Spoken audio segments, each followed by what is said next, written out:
Hey, tonight we're going to dive into the real Wild West. It's not the Hollywood version of heroic cowboys and dramatic confrontations, but the tenacious and perilous reality where survival is never guaranteed. You may think you're strong enough to handle it, but believe me, there's a reason why they call it wild. If you like these stories, I really appreciate your quick likes and even subscriptions. It's more helpful than you think. I've always been curious about what you're listening to, so leave a comment with your location and time. It's great to see our small global community come together through these stories. Now, dim the lights or turn on the fan to emit a soft background hum. Let's embark on tonight's journey together with ease. We will explore why you might not survive a single day on the wild American border. Congratulations, you just woke up in the wild west of America in the 1872nd. The good news is that you will experience a legendary chapter in history firsthand. The bad news is that your chances of survival have dropped sharply. The first challenge hits you even before you open your eyes. This smell is not the pleasant natural scent you might imagine, but rather a more pungent one. The air was filled with the stench of unwashed corpses, animal droppings and untreated sewage. You see, in the Wild West, taking a bath is not the most important thing. Most settlers regarded taking a thorough bath once a month as a luxury, which was generous. Some people don't have a good bath for winter. You know, water is very precious here. When you need to drink water or cook, using it to clean yourself seems like a waste. When you drag yourself out of bed, you realize that every muscle in your body is aching. Your bed might just be a mattress full of straw, crawling with bedbugs. Life in the border areas in the 1870s required constant physical labor from morning till night. There are no weekend breaks, no holidays, and of course, no ergonomic considerations. Whether you are a farmer, a miner, or a farm worker, your body is the main tool you use until it breaks down. You may think you are working hard in modern life, but frontier labor is completely different. Heavy work can make even the strongest people hunchback and suffer from arthritis forever in their 30s. Imagine spending 14 hours plowing, carrying water, cutting firewood, or working deep in a mine. No wonder their average lifespan is only 35 years old. Standing on the dusty floor, you notice the chill in the air. If it's winter, the temperature inside your cabin might be minus 20 degrees. If you have a fireplace, you will let it burn overnight to save precious fuel. Hope you can find a central heating system or thermal underwear in this century. If it's summer, then get ready to let sweat soak through every piece of your clothes. No one can escape the harsh weather of the Wild West. When it comes to clothes, let's not talk about comfort for now. Men usually have two sets of clothes. One is rough canvas or jeans, and the other is a cotton shirt that rubs against the skin. No matter what the temperature is, women wear several layers of clothes. Corsettes, petticoats, and long skirts that drag on the dirt. Everything is rough, ill-minus fitting, unseldom cleaned. Those magnificent costumes you see in Western movies. Ape your novel for ordinary people. Your stomach is roaring, reminding you that it's time for breakfast. I hope you enjoy beans, cookies, and coffee. Maybe you like them at every meal. The diet in the Wild West is monotonous and nutritionally deficient. Fresh fruits and vegetables are seasonal luxuries. Meat, if available, is usually preserved with salt or smoke, as it is not in the refrigerator. Scurvy is a disease caused by a deficiency of vitamin C. You know, when your gums bleed and your teeth fall out. Scurvy is very common among settlers, although it is easy to prevent with modern knowledge. You might think that coffee would at least be very delicious. In the movie, it seems that the cowboys always have a pot of coffee brewing. But what you said is hardly like the coffee you know. It is usually cooked to just 1 inch, so bitter that it is unbelievable. Crushed eggshells or even salt may be added to reduce the bitterness. Despite this, caffeine will help you get through the day, so you drink it without complaint. Before going out, you might want to check your shoes to see if there are any scorpions or snakes, as they might be looking for shelter at night. It is not uncommon for border residents to shake off their boots every morning. This is a habit that stems from painful experiences. A wrong move may expose you to toxic bites. Stay away from any medical help. Step out of your small house and you will immediately realize how dangerous you are. The vast scenery of the American frontier is undoubtedly breathtaking, but it should not be underestimated either. The extreme weather may occur without warning. Blizzards, tornadoes, flash floods, or droughts all mean death to those who are unprepared. The sky might be clear now, but it will change in a few minutes. If you settle down in a border town, you might think that civilization offers some protection. In some respects, this is correct. In other countries, it merely brings different dangers. The towns in the Wild West are breeding grounds for diseases. Without an appropriate sewage treatment system or a lack of understanding of bacterial theory, diseases will spread rapidly in the community. Cholera, typhoid fever, smallpox, diphtheria and tuberculosis have always been threats. An outbreak can destroy half a town within a few weeks. When it comes to towns, suppose you decide to visit one today. As you approach, you notice that it clearly lacks the organized layout you might expect. Many Western towns develop at will, with buildings constructed in any convenient location, often without proper planning or infrastructure. The streets are not paved but dirt roads. When it rains, they turn into mud pits, and when they dry, they become sand pits. The smell came again, even stronger. Nowadays, horse manure is everywhere because horses are the main means of transportation. There are no street cleaners or health departments. In some towns, in areas with heavy traffic, the accumulated garbage may reach up to the knees. When flies surround you, you will understand why diseases spread so easily here. When you walk down the main street, you will pass a salon, which might be one of the busiest places in town. Contrary to the description of Hollywood, bars are not charming places with revolving doors and pianists. Most of the houses are very simple, with only one room, rough wooden railings and basic furniture. The offered whiskey is not top-minus quality whiskey aged in oak barrels, but raw alcohol, usually mixed with tobacco juice, pepper, rosin or even gunpowder to give it an extra stimulating effect. If you are unlucky, a glass of wine can blind you. The tavern represents another fatal aspect of life on the border minus violence. Its places are often venues for fatal confrontations, not because of formal jewelry or showdowns, but because in a fully armed society, drunken quarrels can escalate rapidly. Romantic gunfights are rarely seen in Western films. Most violence is impulsive, chaotic and trivial. When it comes to armament, you will notice that almost everyone carries some kind of weapon, but the reason might be different from what you imagine. Although personal protection is certainly a factor, weapons are mainly tools used for hunting, protecting oneself from wild animals, and sometimes for sending signals. The constant threats from bears, wolves, cougars and venomous snakes make an armed people foolish, especially when traveling between settlements. You might be surprised to find that many border towns actually have strict gun control laws. Places like Dodge City in Kansas and Tombstone Town in Arizona require tourists to hand over their guns when entering the town area. The famous Cape armed gun battle actually began because the Cranton Gang refused to abide by the weapons regulations of Tombstone Town. Although you have seen it in movies, it is very rare to quickly draw duels in the middle of the street. Most shooting incidents are ambushes or occur during robberies. It is basically a Hollywood invention for skilled shooters to confront their opponents at noon. True border violence is usually sudden, chaotic, and lacks a sense of honor and fairness.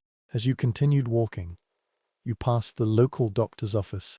Healthcare in the frontier areas in the 1870s would be terrifying to you. Most doctors have received almost no formal training. During the operation, there was no anesthesia except for whiskey and morphine, and sterilization was almost unknown. Even something as simple as a wound infection can lead to amputation or death.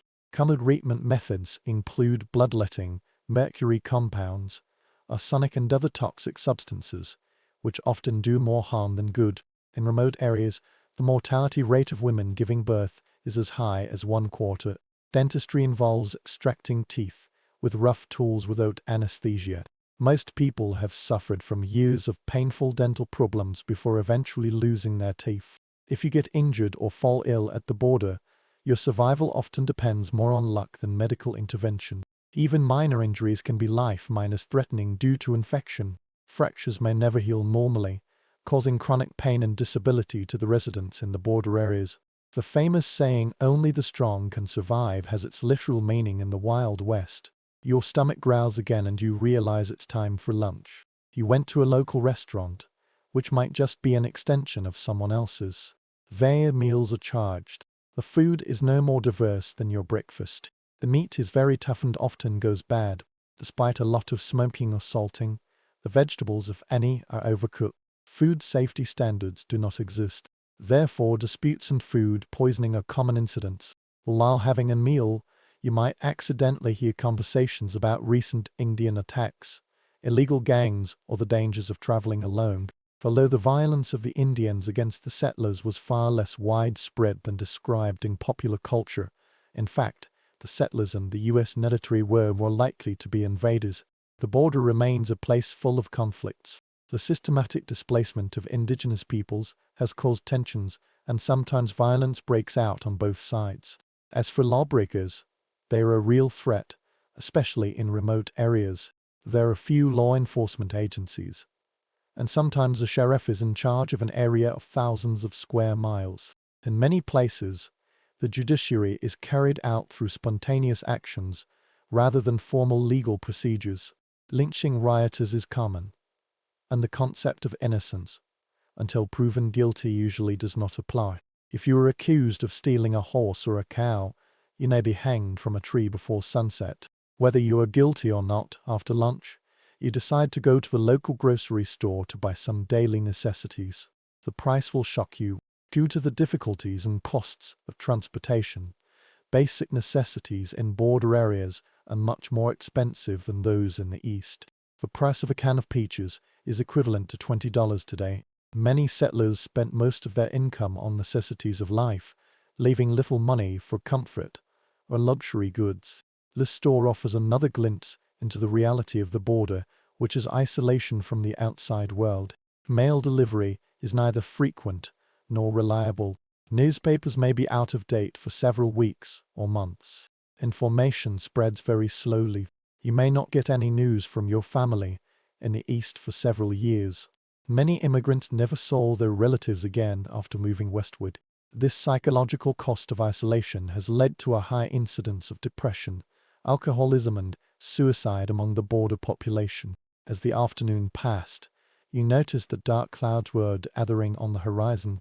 The weather at the border is not only uncomfortable, but can also be fatal. Without modern forecasts, there are almost no warnings for storms. A snowstorm may put travelers in a difficult situation and cause them to freeze to death. The tornado devastated the entire community, and there were no emergency services to assist the survivors. The mountain flood washed away the carriage convoy. Drought damaged crops and caused famine. If you are lucky enough to have a suitable home, it offers the least protection. Most border houses were hastily built with any available materials. Thatched cottages on the plain, small wooden houses in the forest area, and simple wooden structures in towns. None is particularly effective against extreme weather. The temperature inside in winter may drop below freezing. The heat of summer is often unbearable, especially in attics or upstairs where many people sleep. When the storm was approaching, you decided to return to your cabin before it hit. On the way, you passed by a group of people who were on their way to work at the local mine. Mining is one of the most dangerous occupations in border areas. Underground collapses, exposure to toxic gases, explosions caused by improper handling of blasting powder, and mechanical accidents have claimed countless lives. Miners are also suffering from long-minor health problems, such as black lung caused by coal dust or mercury poisoning during the gold processing. Even if you don't go mining, few frontier areas are safe. Agriculture involves dangerous equipment without safety functions. Herding means dealing with animals weighing hundreds of pounds. Logging is one of the occupations with the highest mortality rate among all occupations. No matter what you make a living from, your risk of serious injury or death is much higher than in modern society. When you returned to your hut, the rain began to fall. There are several places leaking on the roof. You need to use a bucket to catch the water. This is a good opportunity to replenish drinking water, because clean water is scarce and precious. Many border settlers drink the same water sources as those used for cleaning and irrigating livestock, leading to water-borne diseases that can be fatal very soon. When you sit in a leaky little house listening to the sound of the rain, you will reflect on how different reality is from the romantic version of the Wild West. There are no heroes or villains, only people struggling to survive under extremely harsh conditions. Anyone can pull through this, which proves the resilience and determination of humanity. Because there was no electricity, it got dark very early. Candles and oil lamps provide minimal illumination. You should use them carefully. In houses in border areas, fire is a constant danger. This spark could mean losing everything, with no fire department to call for help. Many towns were razed to the ground at least once in history. You were ready to go to bed, exhausted after just one day in the Wild West. Your muscles hurt, your stomach is restless by unfamiliar food, and your brain is overwhelmed by the constant vigilance needed to survive. As you gradually fall asleep, you wonder if you can survive tomorrow, or if you will become another statistic in the dangerous story of the American frontier. The wind howled outside the hut, reminding you of how insignificant and vulnerable human beings are in the face of the vast wilderness. Tomorrow, if you are lucky enough to see it, it will once again bring all these challenges, as well as new ones you hadn't imagined yet. In the Wild West, survival is not guaranteed. It is earned through hard work day after day, hour after hour, and most modern people can hardly understand it. The morning light seeps through the gaps in the walls of the small house, awakening you from your restless sleep. Your body aches from the hard mattress, but there's no time to linger. The Wild West waits for no one. When you wake up, you will recall yesterday's harsh account of life on the frontier and wonder what new challenges today will bring. Suppose you decide to leave the small town today to cross the border. Whether you are heading to another settlement, joining a carriage procession to the west, or simply exploring, traveling in the 1870s is a completely different experience from what you are accustomed to. The good news is that at this time, the Transcontinental Railway has been completed, connecting the east and west coasts of the United States. The bad news is that unless you are relatively wealthy or travel between big cities, you may not be able to afford it. Most pioneers traveled by horse, carriage, or simply on foot. If you have a horse, you should feel very lucky. Buying and raising horses are both very expensive, which makes many immigrants unable to afford them. The price of a fine horse may be equivalent to several months' salary. Then you need a saddle, REINS, feed and veterinary care. Although veterinarians usually mean to shoot an animal if it breaks its leg or suffers from certain diseases, horseback riding itself is not a pleasant cruise. Saddles in the 1870s were not designed for comfort but for functionality. Even experienced riders will develop blisters and muscle soreness after a few hours on the saddle. If your horse is frightened by a snake or a sudden noise, which happens frequently, you can easily be thrown out, possibly suffer a fracture, or even worse, get no help at all. If you can't afford a horse, you can travel by carriage. Forget the romantic image of the pioneers joyfully rolling on the primeval grassland. Traveling by carriage is very uncomfortable. The vehicle has no suspension system, except for the slight wooden wheels, which means you feel every rock, rut and hole on the road. The continuous shaking caused motion sickness similar to C's inscus, making travelers feel sick and in pain. Roads, if they do exist, are usually dirt paths carved out by previous travelers. After the rain, they turned into muddy mud pits, and the carriage might get stuck deep into the axle. During drought periods, the dust is so thick that you can hardly breathe. A few miles away from the nearest settlement, carriages often break down, with cracked wheels or broken axles. Suppose you decide to travel all the way to California or Oregon. You joined a convoy of carriages and drove west along the famous Oregon Rail. This 2,000-mile journey was one of the most dangerous journeys of the 19th century. Between the 1840s and 1860s, approximately 400,000 people attempted suicide, and it is estimated that 1 in 10 of them did not survive. The Oregon Rail is sometimes referred to as the longest cemetery in the United States. Some historians estimate that on average, 10 to 15 people die per mile. Think about it. There is a tomb every 350 feet, stretching for 2,000 meters. On both sides of the path were makeshift crosses and stone tablets, many of which had no names, as families were forced to bury their loved ones and continue their journey. Disease is the number one killer on the Oregon Trail. Cholera, a bacterial infection transmitted through contaminated water, is particularly devastating. This terrifying disease, can cause severe diarrhea and vomiting, and rapidly expel fluids from the body to the extent that a person may be healthy at breakfast but die before dinner. There is no effective treatment. Sometimes the carriage team would lose dozens of people in a cholera outbreak. Other diseases such as dysentery, typhoid fever and mountain fever have claimed countless lives. Children are particularly vulnerable, and many families lose multiple children during their travels. Healthcare is at best primary, often composed of folk remedies, offering little help and sometimes even worsening the situation. Crossing the river is another fatal challenge. A carriage was not designed to float, but the pioneers had to cross countless rivers on their westward journey. In some places, there are ferries or ferry crossings, but in many places, carriages are required to float over like temporary boats. Carriages often uncapsized at these intersections, drowning people and livestock and destroying precious supplies. During the migration, the Platte River, the Columbia River and the Snake River claimed hundreds of lives. Contrary to common belief, attacks by Indians are relatively rare. Most tribes are actually very helpful to immigrants. They provide supplies, guidance and assistance for crossing rivers. On this road, most people die in accidents, being crushed by the wheels of carriages, drowning or being kicked to death by livestock. Gun accidents are very common because most travelers have no experience in using weapons, but they carry weapons for hunting and protection. This trip brought people great psychological trauma. Families that bury their children, parents and spouses along the way must continue their journey immediately. There is no time to continue to be sad on the road. Every day of delay means fewer and fewer chances to cross the mountains before the heavy snow in winter makes passing impossible.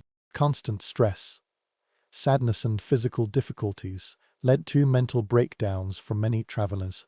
Suicide is not uncommon among mobile immigrants.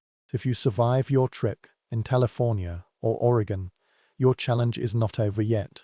Many people have spent all their money and resources on the journey by the time they reach their destination. When many families come here, they are often penniless, malnourished and ill, only to find that this paradise also has its own cruel reality. But suppose you decide not to go that far. Perhaps you should go to a nearby town or settlement. Even a short trip in the Wild West is very dangerous. Travelers may encounter lawbreakers who view individual riders or small groups as easy targets to attack. Although the frequency of stage carriage robberies was exaggerated in later novels, they did occur frequently enough to be a reasonable concern. The natural environment poses a continuous threat to travelers. Flash floods may wash away trails or trap careless travelers. The high temperatures in desert areas during summer can lead to dehydration and death from heat stroke. Winter blizzards often wrap travelers, sometimes leading to freezing to death or despair, such as the notorious Donner Party, where survivors survive by eating people. In the era without detailed maps, navigation itself was a challenge. Travelers rely on vague directions, landmarks that may change or be misidentified, and the experiences of guides that sometimes prove unreliable. Getting lost in the wilderness can be a death sentence, especially when your supplies are insufficient. When you travel today, you will notice another aspect of border life that movies rarely depict accurately: the astonishing diversity of humanity. The Wild West is not only inhabited by white cowboys and immigrants, it is a gathering place of cultures from all over the world. Chinese immigrants were engaged in railway construction, mining and business. Mexican families lived there long before the Southwest became territory of the United States. On some ranches, black cowboys make up 25% of the workforce. European immigrants from Germany, Ireland, Italy and the Scandinavian peninsula brought their cultures and traditions. Of course, before others arrived, dozens of different Native Americans had already lived on this land for thousands of years. However, this diversity does not imply equality or harmony. Racial violence is a common feature of life on the frontier. Chinese railway workers face cruel discrimination and are often forced to take on the most dangerous jobs, with wages lower than those of white workers. After the Mexican-American War, Mexican landlords often witnessed their properties being confiscated due to legal manipulation or direct theft. African Americans who migrated westward to escape discrimination from the South found that despite their significant contributions in ranching, mining and building border communities, border racism remained deeply rooted, only in different forms. They are often excluded from economic opportunities and social recognition. For the Indians, the expansion of white settlements was no different from a disaster. The indigenous population of North America was once approximately 15 million, but by 1900, it had decreased to less than 300,000. Disease, war, forced migration, and the deliberate destruction of their food sources, especially bison, led to the downfall of many tribes and nations. The policies of the U.S. government systematically drove Native Americans from their traditional lands to reservations, usually in areas with poor soil and scarce resources. When valuable resources are discovered in reserved areas, treaties are often broken. Indigenous children were taken away from their families and placed in boarding schools, with the aim of eliminating their cultural identity and operating under the philosophy of kill the Indians, save the men. Later, the romanticized Cowboy's account of the Indians in the film seriously distorted the complex interaction between settlers and indigenous people. Many indigenous peoples initially attempted to accommodate newcomers and adapt to the constantly changing environment. Violence usually breaks out after repeated violations of treaties, encroachment on tribal land, or deliberate provocation. As you continue your journey, you will think about another group whose experiences are different from the descriptions in Hollywood. Women are on the front line. Unlike the helpless girls or school mothers in Western films, frontier women undertake incredibly heavy physical labor under strict social expectations. On homesteads and farms, women not only handle traditional household chores, such as cooking, cleaning, taking care of children and making clothes, but also work in the fields, look after livestock and defend their homes when necessary. Their working days usually start before dawn and end after dark, with almost no rest days. A frontier woman may need to plow the fields in the morning, deliver babies for her neighbors at noon, fight against predators threatening livestock in the afternoon, and prepare meals and take care of her children throughout the process. Due to the dangerous nature of life on the border, many women become widows at a young age and have to manage farms or businesses alone while raising children. Although women have made significant contributions, they have almost no legal rights. In most regions and states, they cannot vote. If they get married, they cannot independently own property. If they get divorced, they cannot have custody of their children. Domestic violence is regarded as a private matter, and victims have almost no legal recourse. For unmarried women, the choices are very limited. Teaching is one of the few respected occupations. Although female teachers earn much less than male teachers and usually quit their jobs after getting married, some women have achieved financial independence by running boarding houses, working as nurses, starting tailors or garment businesses, and those prostitutes who worked in brothels and taverns at the border. Although later myths romanticize these women, reality is usually cruel. Many people enter this industry out of financial despair after being widowed or abandoned. Physical abuse, drug addiction, and sexually transmitted diseases are common hazards in this job. Even those who manage to make a fortune find themselves excluded by society and unable to transition to more respected positions.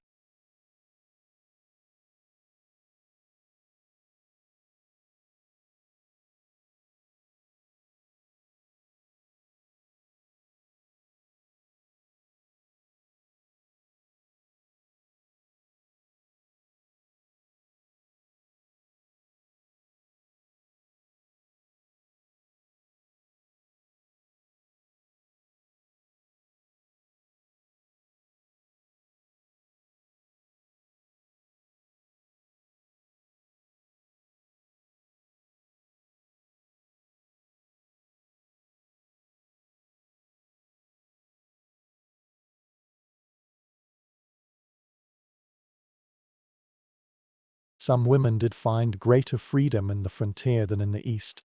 The shortage of women in the western region has given them more marriage options and sometimes better treatment, as communities compete to attract and retain female residents. A few regions, such as Wyoming and Utah, granted women the right to vote decades before the promulgation of the 19th Amendment, recognizing their significant contributions to frontier development. As time goes by and you continue your journey, you may wonder about law enforcement in this land that is regarded as lawless. The reality is very complex and varies from place to place. Big cities and towns usually have some form of organized law enforcement, but official protection is scarce, if any, in vast rural areas.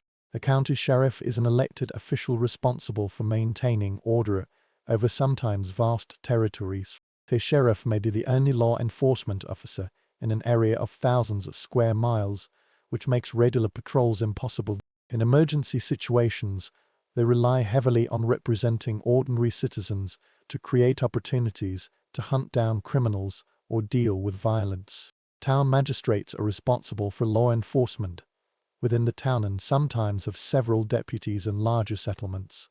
These positions are often dangerous and offer low salaries, attracting a group of dedicated civil servants and those who enjoy the power provided by the police badge. Some renowned lawyers, such as Wyatt Taub, have moved between legitimate law enforcement agencies and more troubled enterprises throughout their careers. Federal bailiff has jurisdiction in all regions and states, but their numbers are very small. They usually focus on major crimes, such as forgery, mail robbery or crimes involving multiple jurisdictions. To a large extent, the legendary American bailiff in Western films, who single-handedly brought the law to Lawlessness, is fictional. In many remote areas, justice is handled through informal community actions rather than formal legal procedures. A security maintenance group established to address perceived threats in the absence of formal law enforcement, or when law enforcement is ineffective. Sometimes these groups maintain basic order, but they can easily become tools of prejudice, personal grudges, or mob violence. The iconic image of rapid shooting was largely a later invention. Most border violence is secular, impulsive, and often caused by alcohol. Bar brawls escalating to a fatal level. Domestic violence, land or livestock disputes are far more common than dramatic gunfights on dusty streets. By modern standards, punishment is severe. Hanging is the standard punishment for murder and rape, and sometimes it also includes theft, especially for stealing horses or cows. Prisons do exist, but they are poorly equipped and have a high mortality rate due to disease, violence, and harsh conditions. Many communities would rather carry out the death penalty immediately than long-term imprisonment. As night falls, you decide to find a place to spend the night.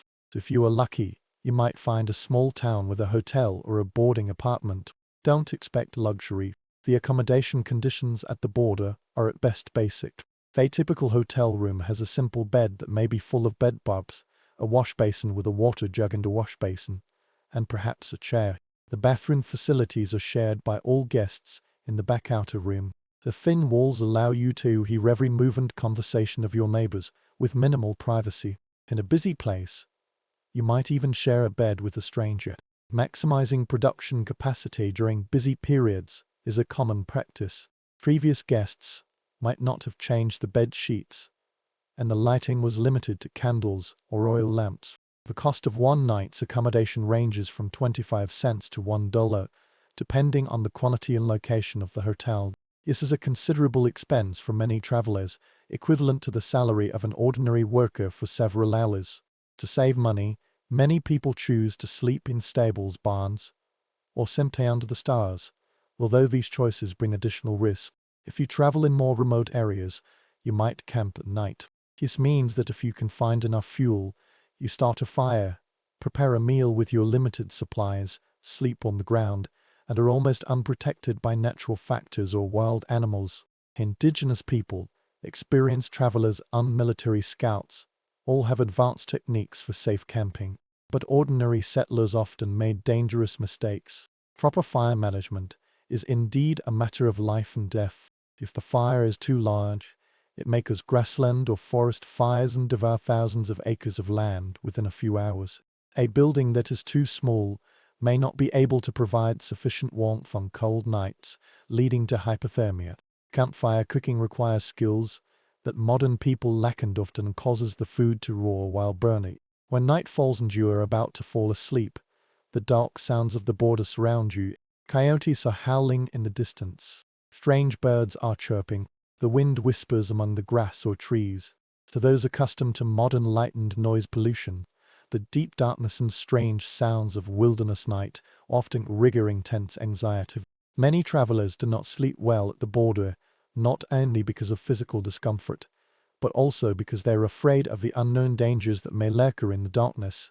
Although local people's attacks are rare, they often occur at dawn when sleeping people are most vulnerable. Predators like wolves, bears and cougars may investigate camps in search of food. Venomous snakes and scorpions will look for warm places to rest, and sometimes they will rest in the bed of a sleeping person. Even if no real threat emerges, the psychological pressure of constant vigilance can still cause losses. The pioneer's diary often mentions fatigue, not only physical labor, but also mental tension. Modern people are accustomed to locks, alarms and the security of dense populations, and they will find the fragility of border sleep arrangements deeply disturbing. As you gradually fall asleep, you recall the journey of the day. There are few similarities in traveling to the Wild West, its disinfection and romanticized depiction later on for entertainment.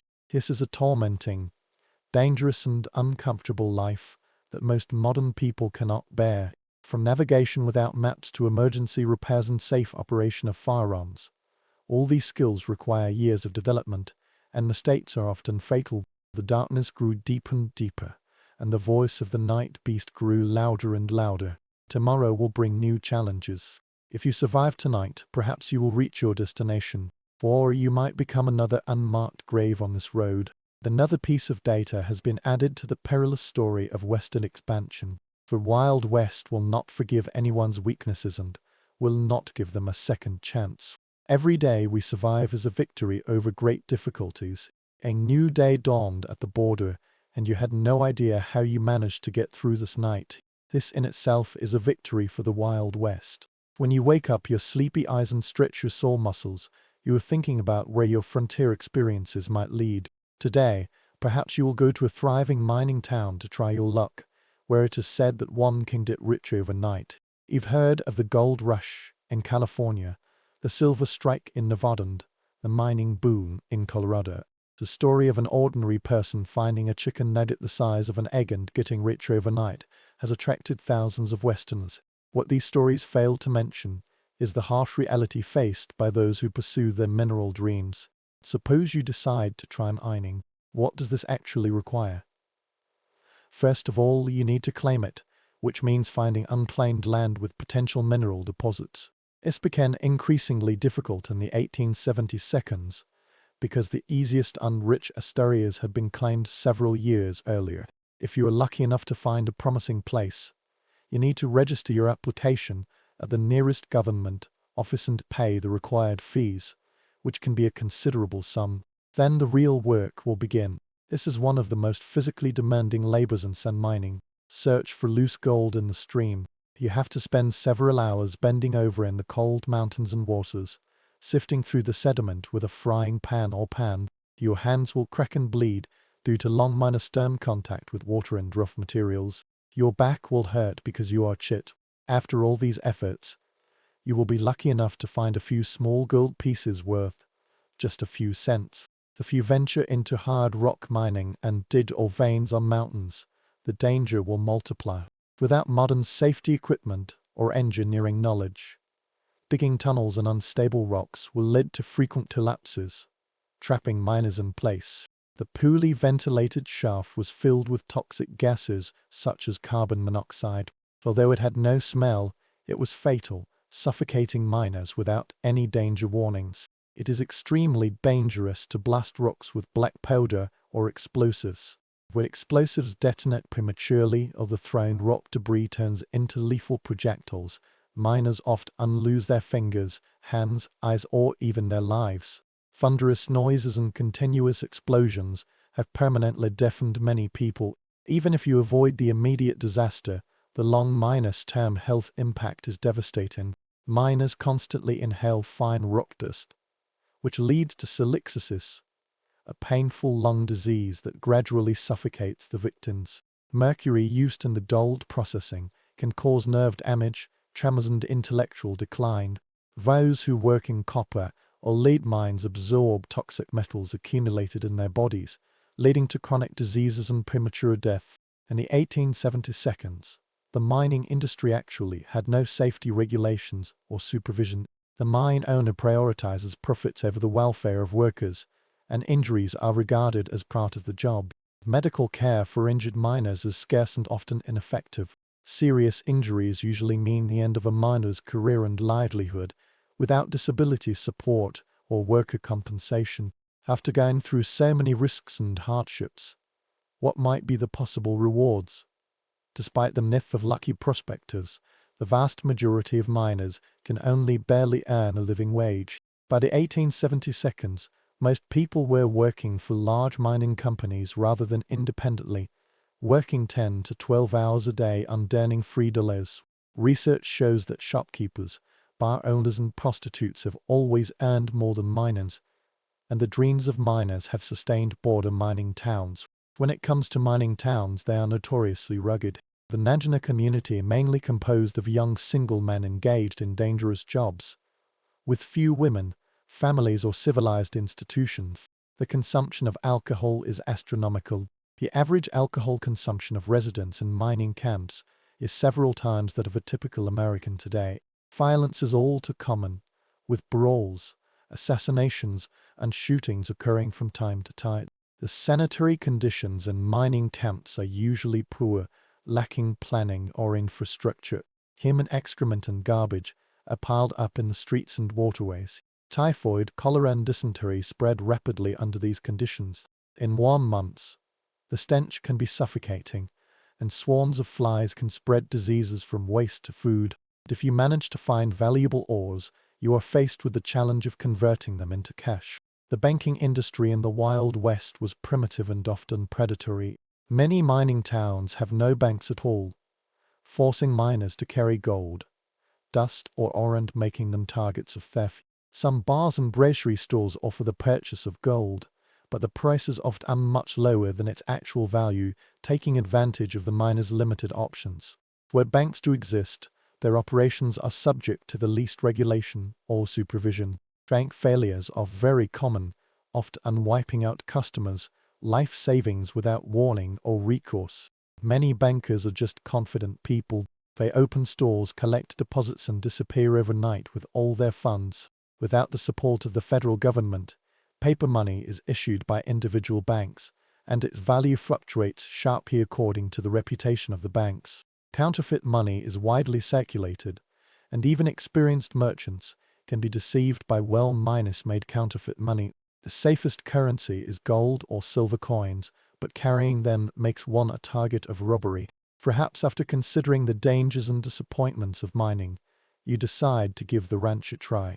In the 1870s, the cattle breeding industry flourished, and the demand for beef in eastern cities created opportunities for border areas.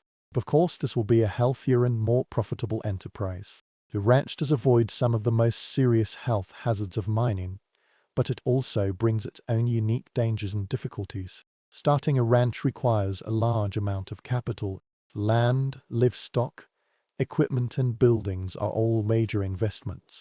Many aspiring ranchers, heavily in debt, purchase these necessities and bet their future on favorable weather and market conditions. Nature often has other plans. Drought may cause pastures to wither, dry up important water sources, and force ranchers to either watch their cattle starve to death or sell them at a devastating loss. Harsh winters can kill entire cattle herds, just like the infamous Great Death from 1886 to 1887, when up to 90% of the cattle in the northern region froze to death or starved to death in extremely bad weather. Diseases can sweep through an entire herd and destroy ranchers' investments overnight. In the 1870s, there were no effective treatments for Texas fever, anthrax and other infectious diseases. Predators like wolves and cougars constantly harm livestock, especially vulnerable calves. Toxic plants, quicksand and injuries have further reduced the number of livestock herds. The iconic cattle herding movement transported cattle to railway shipping points hundreds of miles away. This was not a romantic adventure, but a hard and dangerous undertaking. The cowboys, not the glamorous characters in later movies, were typical young, meager laborers who drove for 20 days a day, took naps in saddles, and carried thousands of animals on difficult terrains. These drivers are constantly under threat. If animals panic, crossing the river may cause death within minutes, resulting in fatal piles and drowning of cattle and cowboys. Stampede incidents, which could be triggered by simple things like lightning strikes or broken branches, have turned thousands of animals weighing up to 1,500 pounds into an unstoppable destructive force. Cowboys who are trampled on are often trampled to death. The life of a cowboy is far from the freedom depicted in Western mythology. Their work is both tiring and dangerous, and they usually only earn about $30 a month. Most of them are very young men. They are usually teenagers from poor families with no other options. A large proportion of them are black, Mexican or mixed minus race people who face discrimination elsewhere, which limits their opportunities. Their diet on the road mainly consisted of beans, salted meat and biscuits with very little fresh food. Medical care was limited to fruit remedies that Cook might have known. Common injuries in such dangerous work often go untreated until they are life-threatening. Many cowboys died of injuries, sun exposure or violence when they were young. Perhaps the ranch is simply not attractive.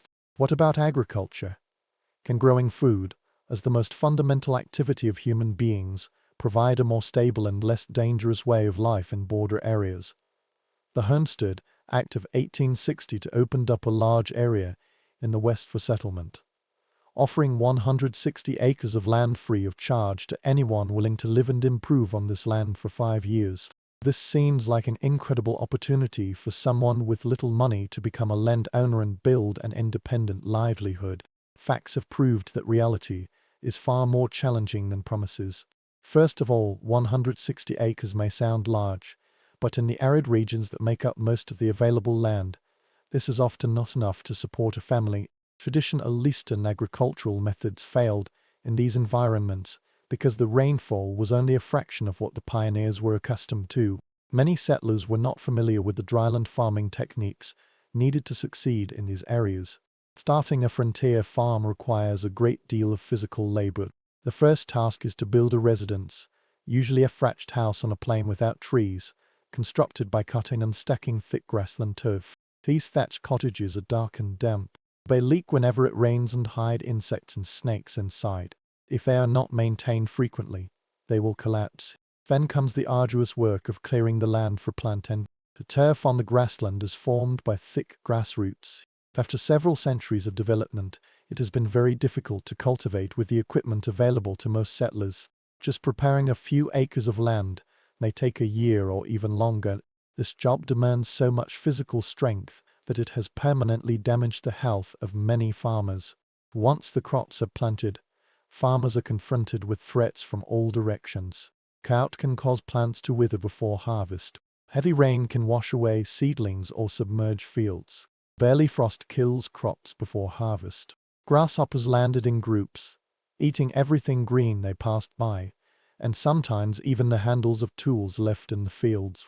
The disease affected the border farmers as it did everyone else, but the consequences were particularly serious. Since no one is hired to help and there is little community support, a family falling ill during a crucial planting or harvest period can mean the difference between survival and hunger.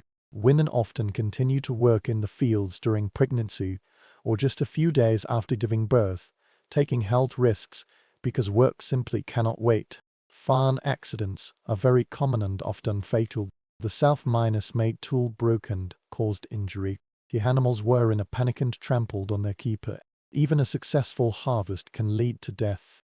Many farmers fell into granaries and suffocated to death in the loose grain, or died due to the collapse of poorly built granary structures under the weight of the goods. The isolation of border farms has caused serious psychological losses. The neighbor might be a few miles away and only visits occasionally. Women are particularly affected by this isolation. Some people don't talk to anyone other than their immediate family members for months. Depression, anxiety, and what was then called savannah madness affected many settlers, sometimes leading to abandonment of their homes or suicide. For those who persist in overcoming these challenges and actually grow crops, economic barriers still exist. Transportation to the market is both difficult and expensive. Without refrigeration, perishable products must be sold or stored promptly. Large agricultural companies and railway companies have taken advantage of their influence to drive down crop prices and raise transportation costs, squeezing independent farmers from two directions.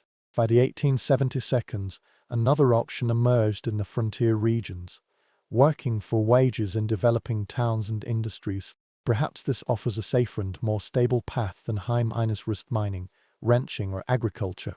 Hired labor does indeed avoid some of the most serious personal and financial risks of independent enterprises, but it also brings its own difficulties. Industrial safety standards are almost non-existent. Workers in border factories, mills and workshops have suffered serious injuries from unattended machines. Construction workers are building taller buildings without safety belts or safety equipment, which leads to frequent fatal falls. Railway work is particularly dangerous. Pavers work under harsh conditions with the least equipment, and the probability of injury and death due to accidents, heat stroke, and fatigue is very high. Chinese workers who built most of the transcontinental railways were often assigned the most dangerous tasks, such as handling unstable explosives in order to explode at mountain passes. By modern standards, the working hours are quite long, usually 10 to 12 hours a day, 6 days a week. The wages are very low, and most workers can only barely earn a living. Child labor is very common. In many industries, children as young as 8 or 9 years old work with adults. Due to their size and lack of experience, their injury rate is often higher. Workers basically have no legal protection. Employers can dismiss employees without any reason, arbitrarily reduce their wages, or completely deduct their wages. Those who complain or try to organize themselves for better working conditions will be blacklisted and marked as troublemakers, and no other employer in the region will hire them. Company town, a settlement where employers own all the housing and businesses, is common in mining and timber areas. Workers in these communities pay excessive prices in company stores, live in company houses, and sometimes their wages are paid in company currency instead of legal tender. This has created a debt constraint, and workers can never save enough money to escape from the system. Whether you are mining, herding, farming, or working for a salary, life on the frontier has shaped your experience in ways that would confuse modern people. Perhaps the most striking aspect is the relationship with time, not the minutes and hours meticulously measured in our digital age, but a more fluid reality governed by sunlight, seasons, and the rhythms of nature. Without electric lights, most people wake up at dawn and fall asleep shortly after sunset. Their activity periods extend and shorten with the change of seasons. Work is not measured by an 8-hour shift, but by the tasks that need to be completed. During the harvest or encirclement period, people may work from dawn till dusk in plowed fields, moving livestock or dead livestock, without taking a break for weeks on end. In winter, many rural workers have a relatively inactive period because the fields are in a dormant state or the cattle only need little care. The concept of punctuality is so important in modern life, but it has limited significance in border areas. In most activities, due to the scarcity of clocks and the limited demand for precise timing, people operate according to a rough schedule. Post-station carriages and later trains introduced more precise time to the West. However, outside of these specific contexts, morning or after dinner is a sufficiently specific time designation for most purposes. Entertainment and leisure don't look like their modern counterparts at all. After several days of hard work, most of the residents in the border areas have almost no energy to engage in complex activities. Sitting around the fireplace chatting, telling stories, or playing simple card games is a common pastime in the evening. Music is popular when instruments unskilled performers can use violins, harmonicas, and guitars to accompany social dances. Reading materials are valuable and are often shared throughout the community. A book might be read aloud at a neighbor's party, or passed from one family to another until it is discarded. As long as there are newspapers, people will read them repeatedly and carefully, every advertisement and announcement, to obtain information about the broader world. Organized sports did exist, but in simpler forms than today. Baseball is becoming increasingly popular. Play on a temporary court with the least equipment. Horse racing, wrestling, and shooting competitions offer entertainment and opportunities to showcase valuable skills. The games that children play hardly require any equipment. Hide and minus seek and all kinds of stick games can be played with what can be found. Festivals and community celebrations are of great significance as rare opportunities for socializing and entertainment. A celebration on July 4th may attract people from miles away to have picnics, give speeches, play games and dance. A harvest festival marks the successful completion of the most crucial work of the year. Religious festivals not only offer spiritual significance, but also free people from their daily lives. As the day draws to a close, you find yourself reflecting on the relentless challenges of life on the frontier. Every aspect requires more arduous work, involves greater risks, and offers less comfort than modern counterparts. Those who survive under these conditions sometimes thrive and possess qualities that are rarely needed in modern society. Extraordinary physical endurance, practical skills applicable to countless emergencies, and psychological resilience in the face of continuous difficulties and losses. Darkness gathers again, followed by a deep silence, deep enough to hear your own heartbeat. There were no car engines, no air conditioners, no humming of electronic devices, only the whispers of the wind, the chorus of insects, and the occasional chirping of night birds. This profound tranquility, so unfamiliar to modern people, is the soundtrack of a frontier night. In its emptiness, it sometimes brings comfort and sometimes unease. As you gradually fall asleep, you wonder if you have the conditions to survive here, not just for a day or a week, but for years or even decades. The people who shaped the American West, whether good or bad, were not the idealized heroes in later novels, but rather complex individuals who faced extraordinary challenges with the limited resources and knowledge at that time.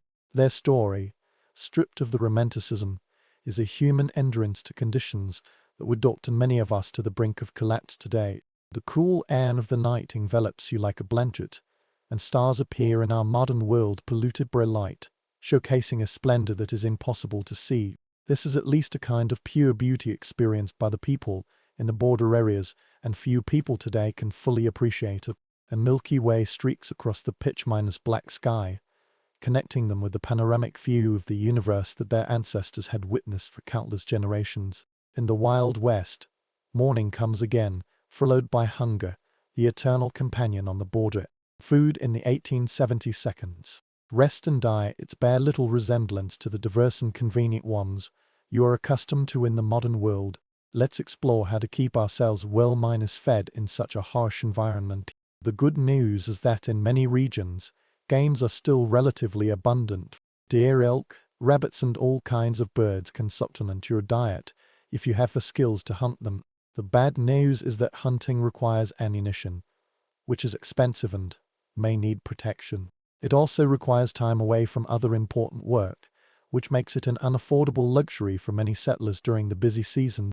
Most frontier families rely heavily on food that they can grow, preserve or purchase in bulk. The staple foods of the pioneers were beans, corn and pork, high in calories but monotonous and nutritionally incomplete.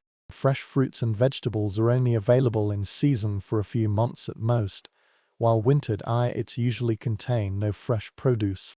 This lack of dietary diversity has led to widespread nutritional deficiencies. Scurvy caused by a lack of vitamin C is very common in winter and early spring when there is no supply of fresh produce. Symptoms such as bleeding gums, loose teeth, joint pain and eventual death are well-known, but it is difficult to prevent them with the available resources. Other deficiency diseases affect children's growth and cause various chronic health problems in adults. Food preservation is an ongoing challenge and a crucial survival skill. Without refrigeration, meat needs to be consumed quickly or preserved by smoking, pickling or drying. These methods prevent the growth of bacteria, but they greatly change the taste and texture while reducing the nutritional value. The high salt content in pickled foods can lead to high blood pressure and other health problems. Where food is abundant, women spend a lot of time preserving it for use during periods of scarcity. Vegetables are pickled or fermented in vinegar. Fruits can be dried in the sun or preserved with sugar if possible. Root vegetables can be stored in root cellars, which are underground spaces that maintain low temperatures. These preservation efforts are not optional activities, but indispensable survival tasks that can determine whether a family can have food in winter. Grain storage also has its own problems. Carefully prepared pickled foods can be preserved for months or even years, but improper processing can lead to spoilage and potentially fatal food poisoning. In addition, stored food attracts pests. Rats, mice, and insects ate most of the stored food, and their feces contaminated the remaining food. Most frontier families simply accepted a certain amount of insect and rodent droppings in flour, beans, and other staple foods, considering it inevitable. The labor intensity of cooking itself is far higher than what modern people can easily understand. The meals are prepared in an open-air fireplace or on a wood-burning stove, requiring constant attention and fuel. In grassland areas with sparse forests, women and children may spend several hours collecting fragments of water buffaloes, dry feces, or twisted grass to burn as cooking fuel. People have to draw water from wells or streams. Usually they draw hundreds of pounds of water every day for cooking, cleaning, and drinking. Even with these efforts, meals still lack the diversity and flavor that modern people expect. Spices are expensive luxuries. Even if they are available, they are rarely used. Sugar and coffee are precious items and are usually stockpiled for special occasions. Friendly families raising cattle can have access to fresh milk. During the year of dairy cow production, most frontier children only eat simple and repetitive food, which terrifies modern nutritionists. Interestingly, despite these restrictions, obesity is still rare in border areas. Limited food supply, minimal sugar consumption, and continuous physical labor keep most people slim. However, this kind of thinness is not necessarily healthy. Many border residents are malnourished, even though they have enough calories to keep their jobs going. Apart from basic survival needs such as food, life in the border areas poses unique challenges for families raising children. If you were born in the Wild West instead of traveling there, your childhood would have been completely different from your current experiences.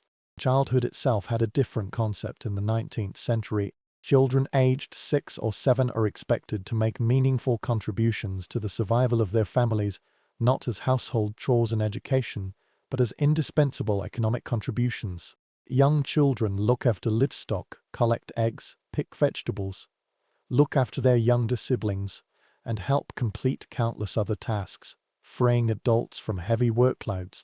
By the age of 10 or 12, most border children are working with adults at abilities close to those of adults. Boys follow their fathers into fields, barns, or workshops, learning skills in direct participation rather than formal guidance.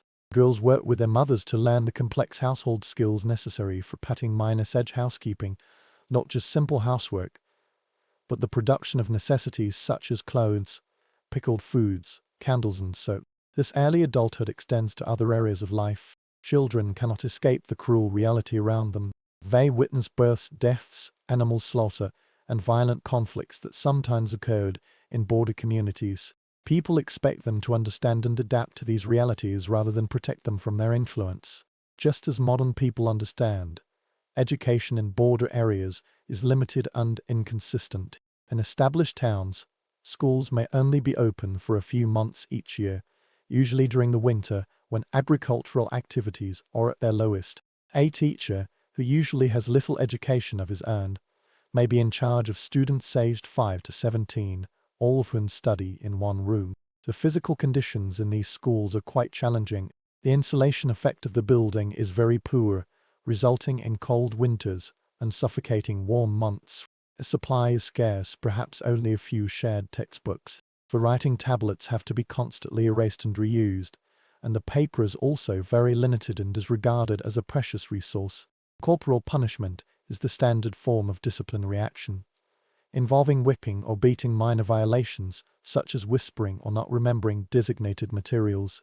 In more remote areas, formal school education may not exist at all. Some families use any available books for home education, but many frontier children only acquire the most basic literacy and arithmetic skills.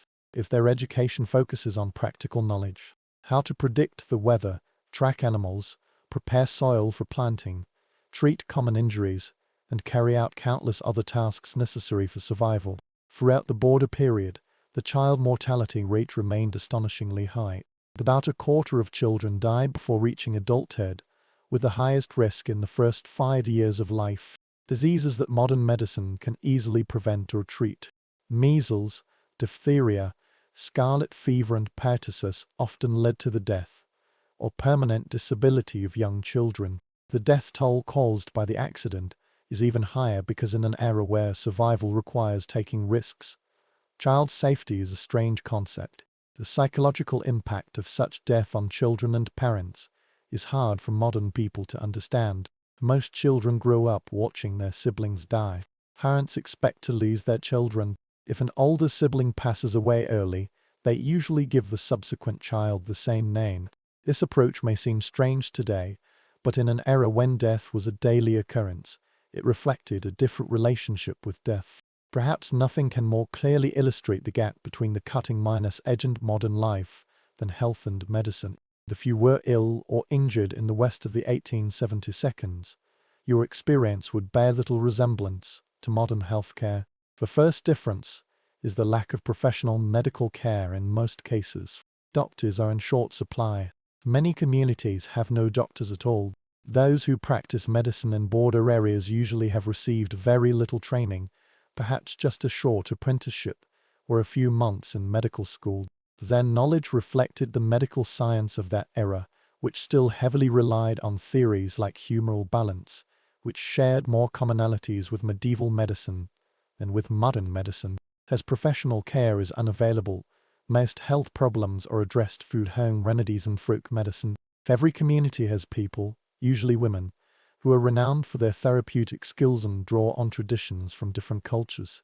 Some of these treatments, especially herbal ones, have genuine medicinal value, but many are ineffective or harmful. Common medical treatments in that era included bloodletting, which would weaken patients who were already ill, surgery causing severe diarrhea, which was said to expel harmful body fluids, and applying various substances to wounds, some of which could cause infections rather than prevent them. Lauroardianum is an opium tincture that is widely used for pain relief and, in many cases, leads to addiction.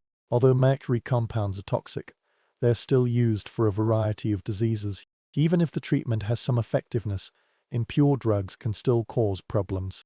Due to the lack of drug regulations or standardization, the efficacy of commercially sold drugs varies greatly, and they often contain dangerous contaminants.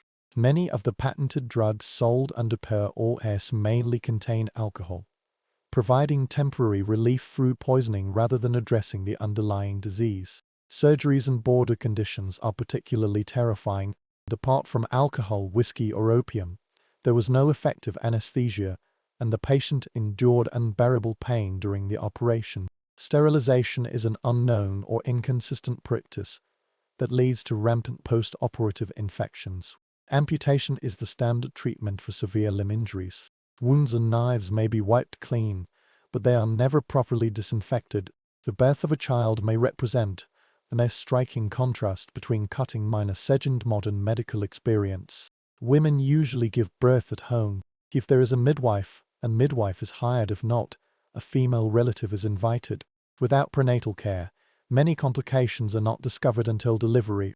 Missed labor, bleeding, and other emergencies routinely treated in modern medicine often result in the death of the mother, the child, or both. The maternal mortality rate in border areas is approximately 1 death per 100 deliveries, which is over 100 times higher than that in developed countries today.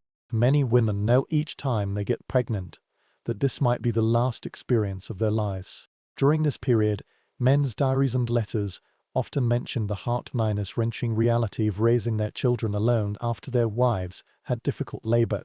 The combined impact of malnutrition, persistent physical stress, minimal preventive care and primitive treatment plans means that the health conditions of the frontier population are more similar to those of today's developing countries rather than modern America. Youngs who were born with a life expectancy of less than 40 years and survived childhood may develop chronic health problems in their 50s if they live that long. Apart from these material difficulties, life in the frontier also brings a sense of isolation from the world. Modern people, who are accustomed to immediate global communication, can hardly tolerate this feeling. This isolation has had a profound impact on cutting-edge psychology and culture. Communication with family members or friends far away occurs at the speed of physical transportation. It takes weeks or months for the letters to reach the recipients. If they do, news dissemination is slow and unreliable, and is often distorted due to retelling. In remote areas, major events may not become known until several months after they occur. This information vacuum has led to a highly localized worldview, in which distant events seem abstract and insignificant compared to immediate community concerns. This kind of isolation is especially difficult for those who are accustomed to a settled environment. Women who grew up in close female friendships and family networks often find themselves alone for days or weeks when their husbands go out shopping or to work. Their diaries often mention extreme loneliness and the psychological pressure brought about by being unable to talk to adults for a long time. This kind of isolation sometimes leads to what is called grassland madness in contemporary times, severe depression and anxiety, and occasionally it can also trigger mental illness due to isolation, continuous work and the hardships of the environment. Some of the affected people became violent towards their family members or committed suicide. Some people, unable to bear the psychological pressure of life on the frontier, simply gave up their homes and returned to the east. Even in established communities, social connections are restricted by practical constraints. Visiting neighbors may require a round trip of several miles, which is a challenging task when time is precious and transportation is limited to walking or horseback riding. Formal social gatherings are rare and usually focus on church services, seasonal celebrations or community work activities, such as barn rearing or harvest festivals. The church has played an important role in border communities, transcending its spiritual function. They are social centers, educational centers, and mutual aid associations. Even those with limited religious beliefs often participate in church activities because they provide community connections.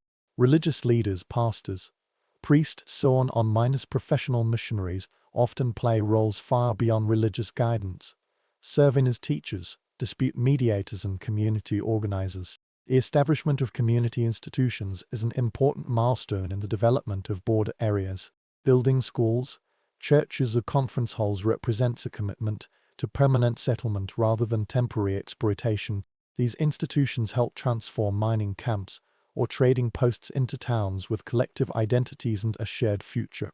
The establishment of local governments, although often rather rudimentary, also marks a transformation from the chaos in the frontier to the establishment of communities. Frontier communities have also developed unique forms of mutual assistance and collective action, which are necessary for survival in harsh conditions.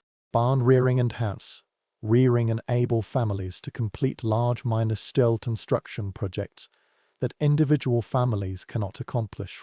The harvesting team moved from one farm to another to ensure that the crops were harvested before the weather damaged them. When children go missing, spontaneous search teams will be formed.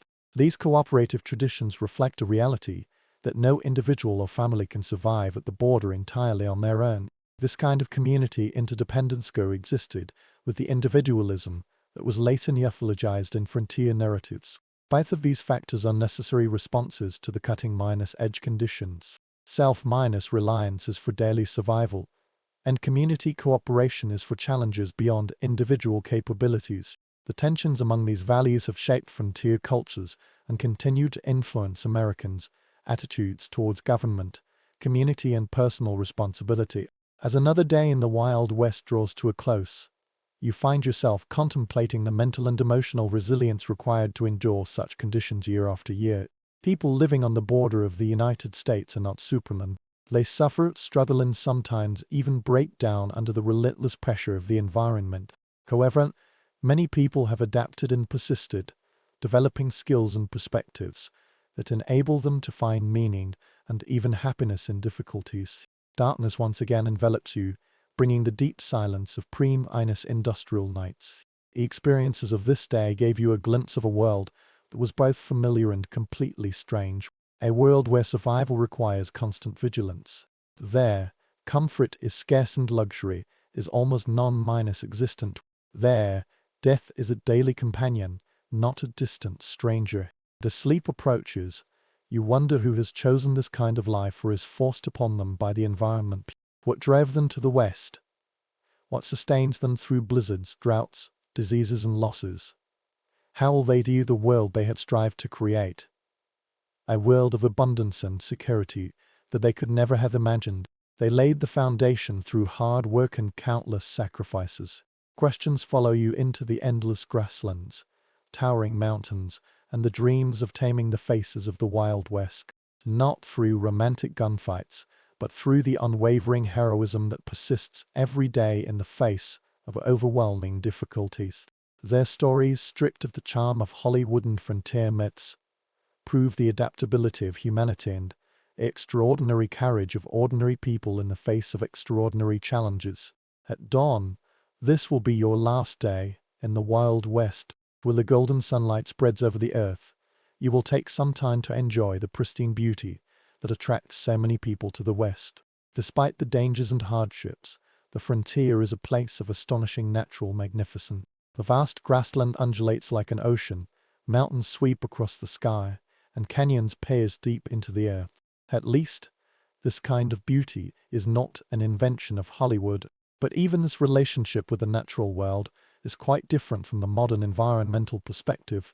Frontier thinking mainly regards nature as a resource to be conquered and developed rather than one to be preserved or protected. The issue of regeneration was not taken into account when felling wood. In many areas, wild animals are on the verge of extinction due to being hunted. Streams are diverted, polluted, or damaged from mining operations without considering the consequences downstream. The endangered American bison may be the most obvious example of this form of exploitation. In the 18th century, it was estimated that there were 306 million bison roaming North America. By 1884, there were less than 1,000 people left. This kind of destruction is not merely the result of hunting for food or animal skins, although it does play a certain role. This is also a policy that the U.S. government deliberately encourages as a way to deprive the Plains Indian tribes of their main resources and force them into reservations. It is reported that General Philip Sheridan, an important military leader in the Plains Indian War, said, "Let them kill, skin, and sell until the buffaloes become extinct." Only in this way can lasting peace be achieved and the progress of civilization be promoted. Whether he really said these words or not, they accurately reflected the government policies at that time. The destruction of bison herds is an environmental war aimed at breaking the resistance of the indigenous people by eliminating their way of life. For the entire Native Americans in the West, the expansion of white settlements represented a disaster. It is not only the material displacement, but also the collapse of the economic system, spiritual practice, and cultural identity related to specific landscapes and resources. Although early interactions sometimes involved trade and cooperation, by the 1870s, most indigenous groups were faced with tough choices. Confined to reservations, continued to resist overwhelming superiority or cultural assimilation. The reservation system itself is a form of cultural extinction. Indigenous children were forcibly taken away from their families and sent to boarding schools with the aim of killing and saving the Indians. As Captain Richard H. Pratt, the founder of the Carlisle Indian Industrial School, put it, these children had their hair cut short, were forbidden to speak their language, follow their religion, or maintain their cultural identity. The intergenerational trauma caused by these policies still affects indigenous communities to this day. Armed resistance against the expansion of the United States almost invariably ended in failure, although some groups remained independent for a longer time than others. In the Battle of Little Bow Horn in 1876, the forces of the Lakota North Cheyenne Day Rap Ho combined to defeat Captain George Armstrong-Coost E's 7th Cavalry, which was one of the last major victories for the indigenous people. Subsequently, military operations against these tribes became increasingly brutal, including attacks on villages and the killing of women and children. The fact that many indigenous peoples have complex agricultural systems, intricate governance structures and rich cultural traditions, all of which can provide valuable knowledge for European settlers, has exacerbated the tragedy of this cultural conflict. The different methods of land use and ownership have caused fundamental misunderstandings. Many indigenous groups cannot imagine owning land, just as a person cannot own air or stars, which makes the negotiations on territorial treaties fundamentally problematic from the very beginning. These cultural conflicts go beyond the relationships of indigenous whites. The West is highly diverse, with communities from all over the world bringing in different languages, religions, customs and border lifestyles. This diversity is both an advantage in introducing different skills and perspectives and the root cause of tensions in communities with scarce resources and limited infrastructure. Chinese immigrants who played a key role in the construction of transcontinental railways and the development of mining operations are facing particularly severe discrimination. The Chinese Exclusion Act of 1880 was the first major law in the United States to restrict immigration based on nationality. It originated from the deteriorating anti-China sentiment in the Western region over the past decades. Chinese miners are often forced to abandon their production claims due to violent or unfair taxation on foreign miners. When the economic situation deteriorates, the Chinese communities in border towns often face riots and large minor-scale evictions. Mexicans also face the same discrimination and displacement. Many of them became U.S. citizens by obtaining territory rather than through immigration, although treaties guaranteed the protection of property rights. After the Mexican-American War, many Mexican landowners witnessed their properties being seized through legal manipulation, intimidation or outright fraud. The water rights system originated from Spain, which had been effective for generations, was replaced by the British common law method, which was less suitable for arid environments. Even European immigrants have found that in border areas, ethnic and religious identities remain important. Irish Catholics, German Lutherans, Scandinavian Protestants, Eastern European Jews. Each group tends to establish a unique community and preserve the cultural customs of their hometown. These communities offer mutual support, but when economic or social tensions arise, they sometimes become targets of nationalist sentiment. African Americans who moved to the West after the Civil War hoped to find freedom from the oppression in the South, but they often encountered various forms of discrimination. In some cattle farms, black cowboys make up about 25% of the workforce, and they are rarely recognized in contemporary cans or later NIFs. Black South miners cultivating farmers have established communities in some western regions, but they often face organized resistance from white maiders and discriminatory application of South miners cultivating farming laws. The collision of these different groups, each with its own values, practices and expectations, created frontier communities that were far more complex and full of conflicts than the later romantic depictions. The melting pot metaphor that became popular in later American mythology not only blurs the cultural uniqueness that persists among different groups, but also blurs the imbalance of power that determines which cultures will be preserved and which will be suppressed. As time goes by, you will find yourself in a border town that is undergoing rapid changes. The transformation that took place throughout the West in the 1872 and 1882, the settlement stage, initially characterized by individual prospectors, independent farmers and small businesses, is giving way to more organized corporate development of Western resources. The emergence of railways promoted this transformation. The Transcontinental Railway, completed in 1816, greatly reduced the travel time between the East and the West from several months to just a few days. Subsequent branch lines penetrate previously isolated areas, connecting them to the national market and supply chain. This transportation revolution enabled factories in the East to exploit resources from the West on a large scale and allowed a large number of Eastern goods to flood into the Western market. These economic ties accelerated the integration of the Western regions into the national system, but often put small producers at a disadvantage.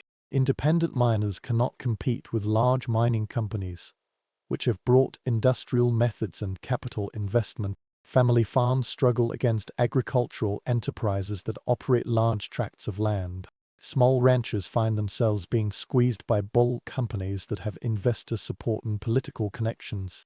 Corporate interests are increasingly dominating political and economic structures. Railway companies, mining groups, timber interest groups and large landowners exerted a huge influence on the territory and the early state government. The distribution process of water rights, mineral rights, grazing rights and timber concessions usually benefits those with financial and political power rather than small business operators or community interests. This transformation from the frontier to an integrated region is not only economic but also cultural. The rough miners' sedge mining camps or cattle towns gradually formed systems, symbolizing persistence and connection with a wider society. Banks, schools, churches, newspapers, theaters and brother organizations. Streets have been surveyed and sometimes paved. Wooden structures were replaced by brick and stone buildings. Local governments have issued decrees to regulate previously unregulated behaviors. For many people drawn to the border, it is precisely because it is not restricted by the East that these changes represent the unwelcome domestication of the wilderness space they seek. Some people kept moving westward in the course of the development of civilization, seeking new territories. Others strive to adapt to the increasing regulation, competition and social expectations. The mythical end of the frontier announced by the 1890 census represented a real psychological and cultural challenge for those whose identities were linked to frontier conditions. Part of this transformation involves taming, or at least managing, border violence. The iconic gunmen and lawbreakers who later dominated Western mythology operated within a specific historical window when formal law enforcement agencies were establishing themselves against preeminent existing systems of individual and community violence. By the 1880s and 1890s, in less mature communities, professional police forces and court systems had replaced the judiciary of the vigilant. Although border conflict resolution solutions still broke out occasionally in remote areas, those legendary figures who captured the public's imagination, such as Wild Bill Hickok, Wyatt Heep, Billy the Kid, and Jesse James, were all active during this transitional period. As the environment changed, they often shuffled back and forth between legal and illegal activities. And later, though logization masked the complex and oft unmorally ambiguous reality in their lives. Hickok was far from the perfect shooter. As the legend goes, he fired at bystanders in at least 2 gunfights. Cap has held various positions throughout his career, including law enforcement officer, gambler, brothel owner and vigilant. Jesse James, Robin Hood image neglects his background as an ally and the innocent victims of his robberies. As night falls on your last day in the Wild West, you find yourself pondering the gap between the frontier reality and the myths that later emerge from it. Lie are Americans, and ultimately the entire world, so fascinated by the romanticized version of this cruel period? What needs do these myths serve and what truths do they conceal? Part of the answer lies in timing.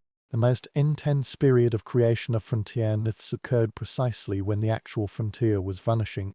By some Bill Cody's Wild West performances began in the 1880s, when railways, telegraph lines and formal governance were integrating the western region into mainstream American society, recreating Indian battles and carriage robberies on stage for Eastern audiences. These performances are not intended to accurately reproduce history, but rather as a form of entertainment that resonates with the East perception of the West. Those cheap novels that made the exaggerated stories of Western heroes popular did not originate from the frontier, but from Eastern publishers, and the authors rarely had first-hand experience of the regions they described. These formulaic stories emphasize the clear moral distinction between action, heroes and villains, and view the West as a testing ground for American virtues of self-reliance, courage and individualism. Later, Hollywood Westerns further refined and magnified these mythological elements, creating iconic images of lonely cowboys, brave sheriffs, despicable gangsters, and savage Indians, which bear little resemblance to historical reality. These films, apart from entertainment, also have psychological and cultural functions. During a period of rapid social change and international challenges, they offer a reassuring account of American identity. This myth indicates that the character of Americans was formed in the frontier environment, giving rise to special qualities that distinguish this country from the old society. This means that the expansion of the United States across the entire continent is not only inevitable, but also morally justified. Civilization has triumphed over the wilderness, and progress has triumphed over primitive culture. The plot followed a simplified moral framework in which justice always prevails over evil through just violence, defending the growing military and economic strength of the United States on the world stage. These myths mask the complex and morally ambiguous reality of the development of the West. Genocide against indigenous peoples, exploitation of migrant workers, environmental destruction, manipulation of political systems by enterprises, and severely divided communities struggling on fundamental issues such as identity, governance, and resources. The true West does not offer simple moral lessons, but rather a case study of how human society adapts to challenging environments, sometimes demonstrating extraordinary cooperation and creativity, and at other times falling into exploitation and savagery. When night falls again, you recall your brief journey in the Wild West, devoid of any romantic touch. You have already experienced firsthand what today's ordinary people, accustomed to abundant food, medical care, personal safety, and countless comforts, unknown to the residents of the frontier, might not even survive a single day under the actual conditions of the frontier in the 1870s. The skills, knowledge, physical conditions, and psychological resilience required for survival in the frontier represent a lifestyle that is far removed from modern experience and is almost unimaginable.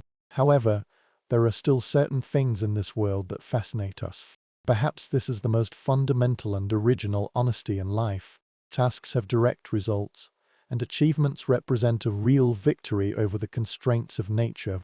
Perhaps it is the interdependence of communities facing common challenges that has created connections that transcend differences in background or belief. Perhaps it is merely a reminder that humans can endure and even find meaning under harsher conditions than most of us face. The heritage of the American frontier has transcended myth and entered the actual structure and system that shapes modern American life. Property law, water rights framework, federal minus-state relations, methods of handling natural resources, and countless other aspects of American governance all emerged from the compromises and conflicts of the frontier era. Despite being forcibly assimilated, the diversity of Western communities has contributed to the multicultural reality of modern America. Even the persistent tensions between individual rights and collective welfare, local control and national standards, development and protection all originated from the disputes in the frontier era. For indigenous peoples, the frontier era does not represent a glorious chapter of ethnic expansion, but rather the destruction of ancient ways of life and the beginning of a long line as termed struggle for cultural survival and sovereignty, a struggle that continues to this day. Their viewpoints remind us that the simplistic tridimensionalist narrative of Western colonialism neglects the already existing complex civilizations and the immeasurable knowledge lost in their destruction. The most accurate understanding of the frontier requires holding multiple perspectives simultaneously, acknowledging both the courage of those who establish new communities under challenging conditions and the destruction experienced by those who have been displaced by such expansion. On the last night in the Wild West, as you gradually fall asleep, the voices of early America linger around you, the whisper of the wind passing through the grassland, the howling of coyotes in the distance. Perhaps it was the faint piano sound coming from a street minus side bar. These sensory experiences at least connect all those who have gone through this era, regardless of the background or environment. The vast sky, extreme weather, spectacular landscapes, and profound silence shape everyone who encounters them. And even in the midst of cultural conflicts, they establish a common relationship with the environment. Tomorrow, you will return to your own era with a deeper understanding of this crucial period in American history. You will no longer be watching Western movies or reading cutting minor-edge novels without realizing a purified and simplified version of a complex reality. You will experience the extraordinary comfort and security brought by technological progress, which is beyond the imagination of the residents in the border areas. You may find yourself more aware of the loss of skills and knowledge during the transition to our society that relies on professional techniques. This kind of self-sufficiency, in a practical sense, enables the people on the frontier to build, restore, grow, preserve and create what they need with the least external support. Most importantly, you will understand that the true story of the American West is not about gunfights and gold panning, but the daily struggles of men, women and children from different backgrounds who face huge challenges with limited resources. The story is free from Hollywood style embellishment and is filled with enough genuine courage, tragedy, innovation, conflict, cooperation, cruelty and kindness to fill countless historical records. Their legacy lies in the communities they established, the environmental changes they initiated, the cultural patterns they created, and the myths that emerged from their experiences. The true Wild West vanished a long time ago, transformed by technology, population growth, economic integration and environmental changes. It has become the modern cities, suburbs, highways and managed landscapes of the American West. However, the echoes of frontier experience still exist in regional identity, local traditions, land use patterns and governance structures. Memories of this formative period continue to influence how Americans understand their own and their country's development, although scholars and communities are striving to replace simple myths with a more accurate and inclusive understanding of this complex history. When you finally fall asleep, the boundary between the past and the present seems to become blurred. The challenges faced by frontier communities, adapting to environmental constraints, managing scarce resources, establishing functional communities among different groups of people, and balancing individual freedom with collective needs remain relevant in today's new form. Perhaps the greatest legacy of the frontier experience is not a set of answers, but a series of questions about human adaptation, community formation, and the relationship between humans and the natural world. As the environment changes, each generation must answer new questions. The stars in the sky are shining brightly. These stars guide travelers across the grassland, help farmers arrange planting times, and bring comfort to homesickness immigrants. Stay away from the familiar scenery. At this moment that transcends time and space, you will have a brief sense of closeness with those who looked at the same zodiac sign a century and a half ago.